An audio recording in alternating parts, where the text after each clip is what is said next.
Hi hello. അപ്പോൾ ഇന്നത്തെ ദിവസം ഭയങ്കര പൊട്ട ദിവസമായിരുന്നു. ഇന്നലെ വൈകിട്ട് എനിക്കൊരു പോസ്റ്റ് വന്നിട്ടുണ്ടായിരുന്നു. അപ്പോൾ ആ പോസ്റ്റിനെ പറ്റി സംസാരിക്കണം ഞാൻ ഇന്ന് വന്നേക്കണേ. ഓൾറെഡി രാവിലെ തൊട്ട് ഭയങ്കര 2-3 ദിവസമായിട്ട് പനിയും കാര്യങ്ങളൊക്കെ ഉണ്ട്. ലോക്കിക്കും പനിയായിരുന്നു. അപ്പോൾ ഒരു മൂടിയായിട്ടുള്ള ദിവസമായിരുന്നു ഇന്ന്. അപ്പോൾ ഇന്നലെ വന്ന പോസ്റ്റിനെ പറ്റി പറയാം. അപ്പോൾ ഇന്നലെ എനിക്കൊരു പോസ്റ്റ് വന്നായിരുന്നു. അപ്പോൾ പോസ്റ്റിൽ മാറ്റർ എന്താണെന്ന് ചോദിച്ചാൽ ഞാൻ ചെയ്ത വീഡിയോനെ പറ്റിയിട്ടുള്ള മാറ്ററാണ്. അതിൽ കറക്റ്റായിട്ട് പറയുകയാണെന്നുണ്ടെങ്കിൽ ഞാനും എൻ്റെ ഹസ്ബൻഡ് തമ്മിലുള്ള ഇഷ്യൂവും കൂടിയും ചെറുതായിട്ട് അതിൽ മെൻഷൻ ചെയ്തിട്ടുണ്ട്. അവരുടെ സൈഡിൽ നിന്നുള്ള ഒരു ലെറ്ററാണ് കേട്ടോ, അഡ്വക്കേറ്റിൻ്റെ. അപ്പോൾ അതിലിങ്ങനെയാണ് മെൻഷൻ ചെയ്തിരിക്കുന്നത്: ഞങ്ങൾ സന്തോഷമായിട്ട് ജീവിച്ചു പോരായിരുന്നു. 7-ാം മാസം സാധാരണ വീട്ടിലേക്ക് കൂട്ടിക്കൊണ്ടുപോകണ പോലെ കൊണ്ടുപോയി. 7-ാം മാസം വീട്ടിൽ ചെന്നപ്പോൾ പിന്നെ എൻ്റെ സ്വഭാവം മാറി. അവരുടെ അടുത്ത് ഭയങ്കര റഫായി സംസാരിക്കാൻ തുടങ്ങി. ഡെലിവറി കഴിഞ്ഞിട്ട് എന്നെ കൂട്ടിക്കൊണ്ടുപോകാൻ വിളിച്ചിട്ട് ഞാൻ പോയില്ല. ഞാൻ വീഡിയോ ചെയ്തത് ഫോളോവേഴ്സിനുണ്ടാക്കാനും കാശ് കിട്ടാനും വേണ്ടിയിട്ടൊക്കെയാണ്. 3 ദിവസത്തിനുള്ളിൽ ഈ വീഡിയോസൊക്കെ റിമൂവ് ചെയ്യണം. അല്ലാത്ത പക്ഷം 3 ദിവസത്തിനുള്ളിൽ വീഡിയോസൊക്കെ റിമൂവ് ചെയ്യണം. റിയാക്ഷൻ വീഡിയോ ചെയ്തവരെ കൊണ്ട് ഞാൻ വിളിച്ച് റിമൂവ് ചെയ്യിപ്പിക്കണം. അല്ലെങ്കിൽ എന്താ പറയുക, അതിനുള്ള ആക്ഷൻ എടുക്കും. ഈ വീഡിയോ ചെയ്തത് മൂലം ആൾക്ക് കുറേ മെൻ്റൽ ട്രോമ അങ്ങനത്തെ സംഭവങ്ങളൊക്കെ ഉണ്ടായി. അപ്പം ഞാൻ ചോദിക്കട്ടെ, ഒരു 7-8 മാസമായിട്ട് എനിക്കുണ്ടായ ടോർച്ചറിങ്ങും ട്രോമയും അല്ലെങ്കിൽ ഞാൻ അനുഭവിച്ച കാര്യങ്ങളൊക്കെ എവിടെ? അതൊന്നും ആരും എവിടെയും പറയണില്ല. സംഭവം ശരിയാണ്. നമ്മളൊരു കേസ് ഏൽപ്പിക്കുന്ന സമയത്ത് ആ വക്കീൽ അത് എന്ത് ദ്രോഹം ചെയ്ത് വന്നാലും അവരവർ ജോലി ചെയ്യാണ്. അവർക്ക് അതിൻ്റേതായ സെൻറ്റിമെൻറ്റ്സും കാര്യങ്ങളൊന്നും ആവശ്യമില്ല. പക്ഷെ നിങ്ങളൊന്ന് ആലോചിച്ച് നോക്കുക, ഡെലിവറി കഴിഞ്ഞ് നല്ല രീതിക്ക് നിൽക്കുന്ന ഒരാളാണെങ്കിൽ ഏതെങ്കിലും ഒരു വൈഫ് വിളിച്ച് പോകാണ്ടിരിക്കും? ഇത്ര ഇഷ്യൂസൊക്കെ ഉണ്ടാക്കി കൂട്ടിയിട്ടും ഒരു തരിക്ക് പോലും കുറ്റബോധം ഇല്ലാണ്ടും അല്ലെങ്കിൽ ഒരു മനുഷ്യപ്പറ്റി ഇല്ലാണ്ട് കൂടെ സ്വന്തം ഭാര്യയുടെ അടുത്തും കുട്ടിയുടെ അടുത്തും ബിഹേവ് ചെയ്ത ഒരാൾ ഇത്രയും ഡീസൻ്റായിട്ട് ഒരു ലെറ്റർ അയച്ചേക്കാം.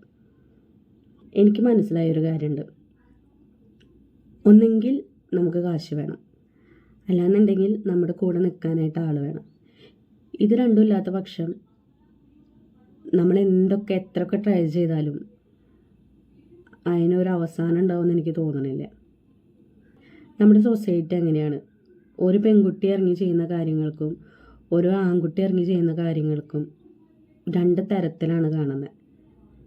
ഞാൻ എന്തായാലും വീഡിയോ റിമൂവ് ചെയ്യണില്ല. അതിൻ്റെ പേരിൽ ഇനി എന്തൊക്കെ വന്നാലും ഞാൻ ഫേസ് ചെയ്യും. ഞാൻ പറഞ്ഞിരിക്കുന്ന കാര്യങ്ങളൊന്നും അതിലില്ലാത്തതല്ല. അതിൽ പറയണത് ഓയോൻ്റെ പ്രൂഫ് ഫാബ്രിക്കേറ്റഡ് ആണ്, വോയിസുകൾ ഫാബ്രിക്കേറ്റഡ് ആണ്. ഈ ഓയോൻ്റെ അവിടെ ചെന്ന് അന്വേഷിച്ച് അവരുടെ രജിസ്റ്റർ ബുക്കും കാര്യങ്ങളും ഈ പ്രൂഫ് ഉണ്ടാവില്ലേ? പിന്നെ എങ്ങനെയാണ് ഫാബ്രിക്കേറ്റഡ് ആണെന്ന് പറയണേ? ഇത്രയും വോയിസ് എങ്ങനെയാണ് ഞാൻ ക്രിയേറ്റ് ചെയ്യണേ? ഈ വോയിസൊക്കെ ഞാൻ ക്രിയേറ്റ് ചെയ്തെന്ന് പറയണം. എങ്ങനെയെന്ന് എനിക്ക് മനസ്സിലാവില്ല. അത്രയും കഴിവുണ്ടായിരുന്നെങ്കിൽ ഞാൻ എവിടെ എത്തിയേനെ? എൻ്റെ അക്കൗണ്ട് മോണിറ്റൈസ്ഡ് അല്ല. ഞാൻ ഈ വീഡിയോ അപ്ലോഡ് ചെയ്യുന്ന സമയത്ത് അല്ലെങ്കിൽ ഇതിനെക്കുറിച്ചുള്ള കാര്യങ്ങൾ പറയുന്ന സമയത്തും ഒരു പൈസ ആഗ്രഹിച്ചിട്ടല്ല ഞാൻ ചെയ്തത്. ഈ വീഡിയോ ഇട്ടതിൻ്റെ പേരിൽ ഞാൻ ലക്ഷങ്ങളോ കോടികളോ ഉണ്ടാക്കിയിട്ടുമില്ല. അത് എൻ്റെ വീഡിയോ കണ്ടാൽ നിങ്ങൾക്കറിയാം. പിന്നെ എങ്ങനെ ഇതൊക്കെ പറയാൻ തോന്നുന്നു ചോദിച്ചു കഴിഞ്ഞാൽ എനിക്കതിന് ഉത്തരമില്ല. ഒരു മനുഷ്യന് ചെയ്യാൻ പറ്റുന്നതിനപ്പുറം ചെയ്തിട്ടും, അതൊരു പ്രഗ്നൻ്റ് ആയിരിക്കുന്ന സമയത്തും ഡെലിവറി കഴിഞ്ഞ സമയത്തും ചെയ്തിട്ടും ഒരു തരിക്ക് പോലും കുറ്റബോധം ഇല്ലാണ്ട് ജീവിക്കാൻ പറ്റുന്നത് ഭയങ്കര കഴിവാണ്. ഞാൻ അങ്ങനെ ഓരോ ന്യൂസ് കാണുമ്പോൾ ചിന്തിച്ചായിരുന്നു, എന്തുകൊണ്ടാണ് ഇവരൊക്കെ പോയിട്ട് ഇങ്ങനെ ആത്മഹത്യ ചെയ്യണേ, അതിൻ്റെ സിറ്റുവേഷൻ എന്താണ്, ജീവിച്ചുകൂടിയ കാര്യങ്ങളൊക്കെ ചിന്തിക്കുമായിരുന്നു.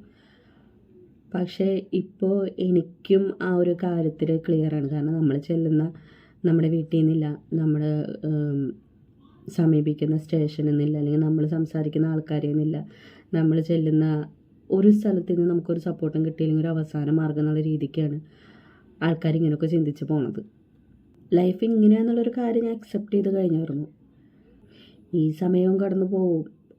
ഇത്രയൊക്കെ കഴിഞ്ഞ് വരാൻ പറ്റുമെങ്കിൽ ഈ സമയവും കടന്നു പോവും. അത് ഈസി അല്ല, പക്ഷെ കടന്നു പോവും. സപ്പോർട്ട് ചെയ്യാൻ ആരും ഇല്ലെങ്കിലും മുന്നോട്ട് പോയാലേ പറ്റുള്ളൂ. ഞാൻ വീഡിയോയിൽ പറഞ്ഞിട്ടുള്ള കാര്യങ്ങളെല്ലാം സത്യമാണ്, ഞാൻ അനുഭവിച്ച കാര്യങ്ങളാണ്. അതുകൊണ്ട് തന്നെ ഞാൻ റിമൂവ് ചെയ്യില്ല. ഇത് വീഡിയോ ഒന്നും ക്രിയേറ്റ് ചെയ്തതല്ല. ഇനി ക്രിയേറ്റ് ചെയ്യാൻ അറിയുന്ന ആൾക്കാർ അവിടെ നിന്ന് വരെ സാധനങ്ങൾ ക്രിയേറ്റ് ചെയ്ത് കൊണ്ടുവരികയാണെങ്കിൽ കൊണ്ടുവരട്ടെ. അതിനൊന്നും ഞാൻ റിയാക്ട് ചെയ്യണ കാര്യങ്ങൾക്കൊന്നും ഞാൻ പോണില്ല. എനിക്ക് പറയാനുള്ളതെല്ലാം ഞാൻ പറഞ്ഞു കഴിഞ്ഞു. പിന്നെ എത്രയൊക്കെയാണെങ്കിലും പെണ്ണുങ്ങൾക്ക് അതിൻ്റേതായ ലിമിറ്റേഷൻസ് ഉണ്ട്. ചവിട്ടി താഴ്ത്താനായിട്ട് ഒരുപാട് പേരുണ്ടാവും. മാക്സിമം ഞാൻ വീഡിയോ റിമൂവ് ചെയ്യില്ല. അങ്ങേയറ്റെത്തിയാൽ മാത്രമാണ് ഞാൻ അതിന് വേണ്ട കാര്യങ്ങൾ ഞാൻ ചെയ്യുള്ളൂ.